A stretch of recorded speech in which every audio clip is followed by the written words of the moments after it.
پەرستار هەڵگری خەمەکانە و لابەری ئازارە و بوونبەهۆکاری چارەسەرە.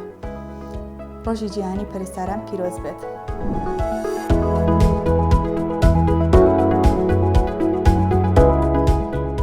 پەرستاری هونەرە، زانستە خۆگونجاندنە، چاودێریکردن و پشتگیریکردنی تاکەکانی خێزان و کۆمەڵگەیە.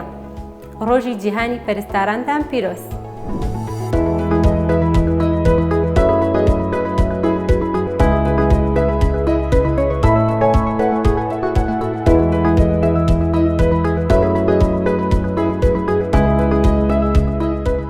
نوێخوازی، ئارامگری، بەردەوامی دروشمی سەرەکی پەرستارانە.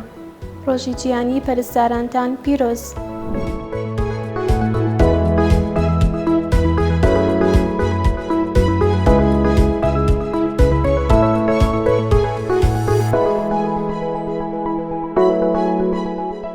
لە پەرستارەوە ئاشنا بن بە جوانترین و بێوێنەترین وانەکانی ڕازداری و نهێنی پارێزی. ڕۆژی جیهانی پەرستاران پیرۆز بێت.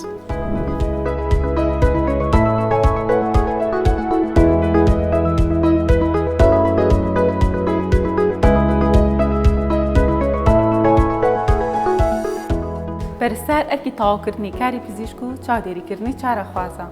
ڕۆژی جیهانی پەرستاران پیرۆز بێت.